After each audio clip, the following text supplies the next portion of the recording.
La historia está llena de pandemias. Aunque los historiadores siempre somos despreciados por los políticos porque nos dedicamos al pasado, en realidad somos como arúspices etruscos porque vemos el futuro, especialmente cuando se cometen los mismos errores que en la antigüedad. Eutropio decía que la peste surge cuando las preocupaciones y la desesperanza son mayores. Lo decía para referirse a la peste antonina, una peste en el Imperio Romano que duró desde el 165 hasta el 180 de nuestra era, una enfermedad que, como es frecuente, vino del extranjero. La victoria de Roma contra los partos se convirtió en una gran derrota cuando los legionarios trajeron una pandemia que mató a 1/3 de la población. En Roma morían 2000 personas diarias porque su población era muy grande y además recibía viajeros de todas partes del mundo, porque era un mundo conectado por las vías romanas y por eficientes puertos. La gente tenía miedo de salir de sus casas. Se paralizó el comercio. Casi todas las fuerzas de seguridad de la época, los legionarios, los soldados romanos, perecieron por la pandemia. Todos vivían una época de gran angustia. Los emperadores llamaron a los mejores expertos internacionales.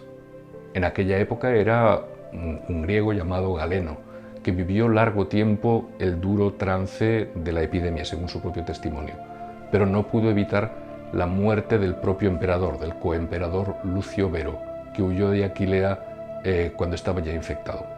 Seguro que habría tenido más oportunidades de sobrevivir con los cuidados médicos de Galeno que huyendo de la enfermedad que ya llevaba consigo.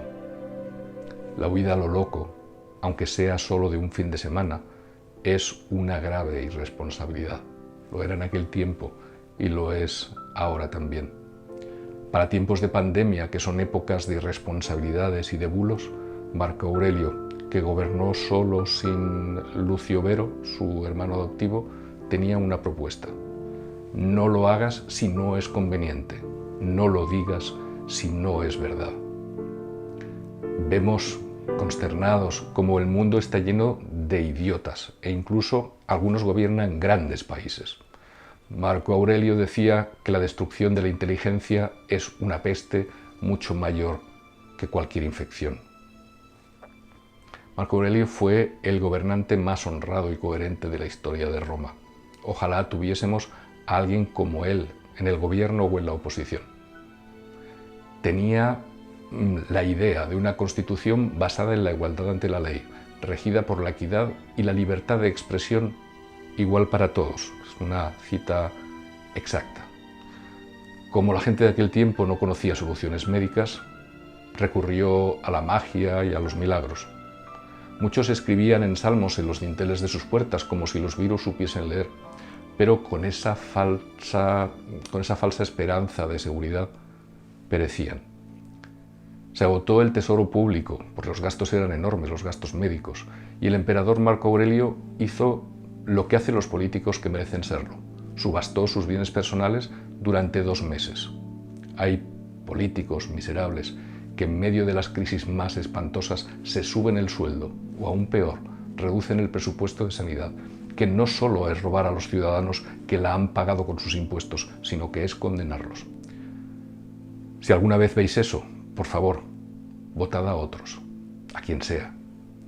Marco Aurelio, que trabajaba seriamente por su pueblo, reorganizó los servicios públicos, impulsó reformas legislativas en favor de las personas en riesgo, incluidas las mujeres, los niños o los esclavos. Haced una traducción a nuestros días. La enfermedad volvió a estallar 9 años más tarde. Murió la mujer de Marco Aurelio, 8 de sus 13 hijos. Marco Aurelio también murió por la peste tras 7 días de penosa enfermedad. En su agonía pronunció estas palabras: no lloréis por mí, pensad en la pestilencia y en la muerte de tantos otros. El mundo antiguo nunca volvió a ser igual después de la pandemia.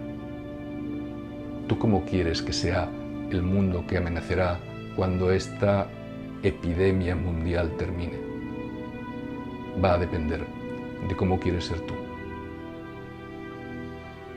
Marco Aurelio propone un primer paso. Él dice literalmente, amóldate a las cosas que te han tocado en suerte y a las personas con las que te han tocado en suerte vivir, ámalas, pero de verdad.